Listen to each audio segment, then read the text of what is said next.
Hola amigos, no muestro mi imagen porque estoy feísima. Me hice un peeling ayer y me dejó la cara destrozada. Así que vamos a volver otra vez a esto de, bueno, pues no aparecer mi cara, ser muy comedida yo, y sí que relataros un vídeo que creo que os va a amenizar bastante y es una recopilación de los farsantes o suplantadores de la historia. No todos ellos porque la lista es interminable, pero sí que he elegido algunos que os resultarán bastante curiosos.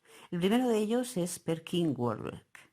En torno a finales del siglo XV, este señor se hizo pasar por duque de York, heredero al trono de Inglaterra, y ser uno de los dos famosos príncipes de la Torre. Se llamó así a los hijos de Eduardo IV, a los que Ricardo Plantagenet, luego coronado como Ricardo III, encerró en la Torre de Londres para hacerse con el poder de Inglaterra. Los niños desaparecieron sin dejar rastro y hoy se cree que fueron asesinados. Pero para cuando nuestro queridísimo y encantador Perkin Warbeck apareció en la corte de Londres, no se sabía cuál había sido realmente el destino de los niños. Incluso algunos pues ciudadanos de Inglaterra creían que alguno de ellos podía haber escapado y que era este señor que decía ser pues eso, heredero al trono de Inglaterra.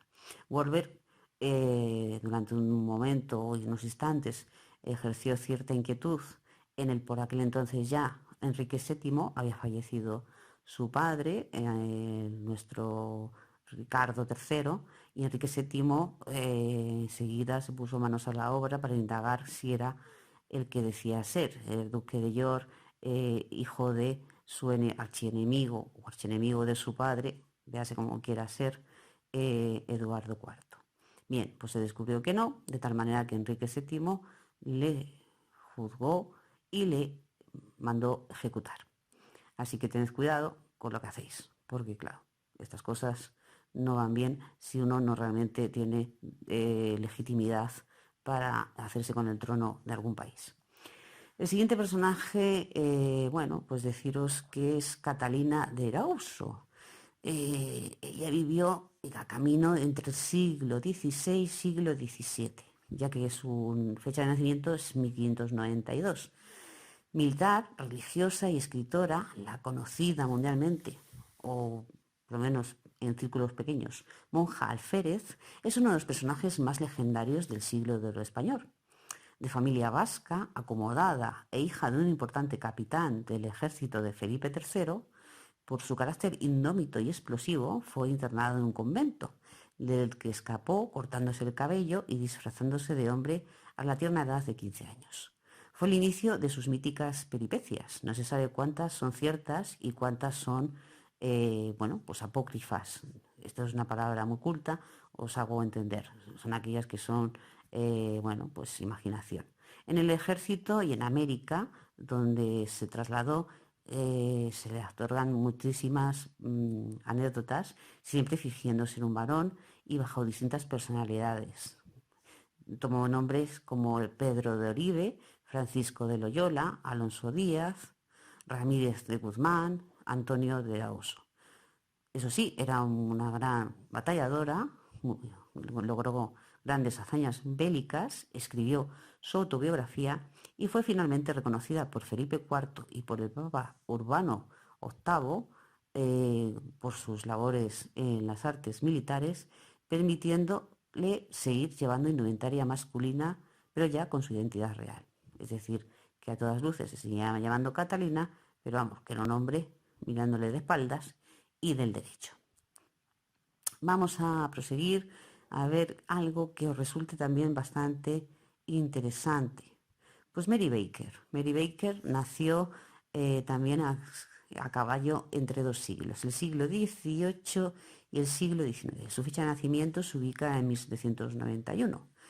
Bueno, pues esta señorita, Mary Baker, en torno al año 1817 apareció en la pequeña villa de Asmosbury, Bristol, Inglaterra, una joven, apareció como joven ataviada con un turbante y con extrañas ropas y hablando un idioma incomprensible.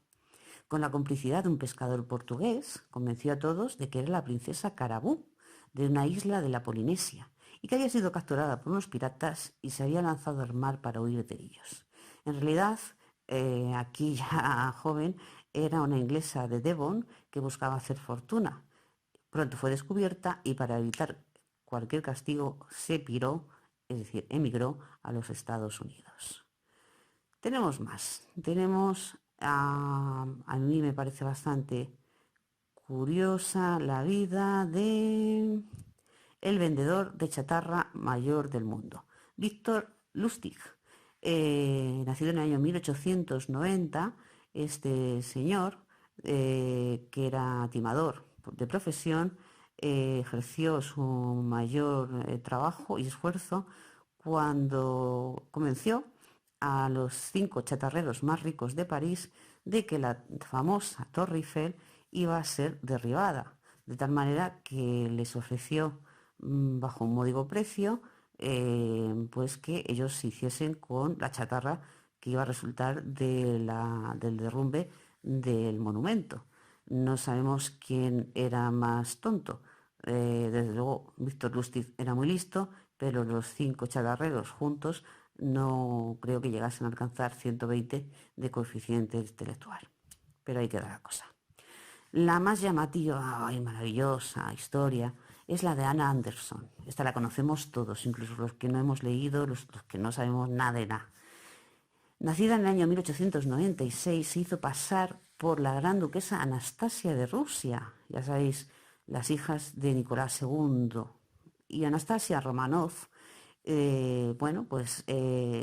durante un tiempo se consideró que había conseguido salvarse del genocidio, del magnicidio cometido por los bolcheviques.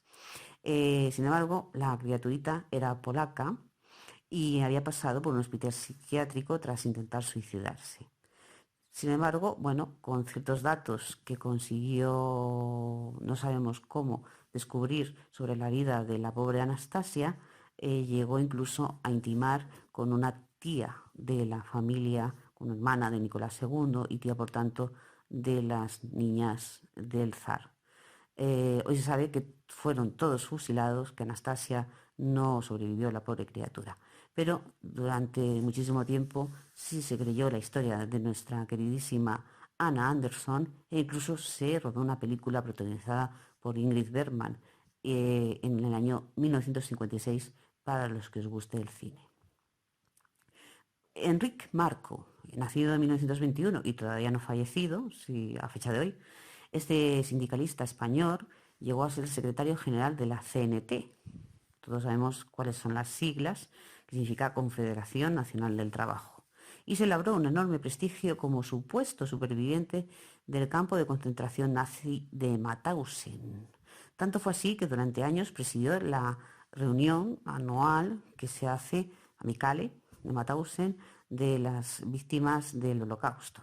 En el año 2005 se destapó que todo era una invención suya y bueno, pues le vino muy bien para un escritor conocido y afamado llamado Javier Cercas, que noveló su historia en la novela llamada El impostor, editada en el año 2014. Vamos a ver, Alan Conway. Alan Conway, este sí ya fallecido, pero del siglo XX, nacido en el año 34, fallecido en el 98. En su caso de suplantación tiene cierto tono humorístico. Era muy parecido físicamente a Stanley Kubrick. Prácticamente eran idénticos, hasta tal punto que mucha gente le confundía. De tal forma que incluso llegó su fama al propio Kubrick, el cual incluso quedó fascinado. Kubrick, a todas luces, los que sabemos algo de cine, sabemos que no estaba muy bien de la cabeza y que no le importó para nada que este inglés, que incluso había pasado por la cárcel y tal, se hiciera pasar por él.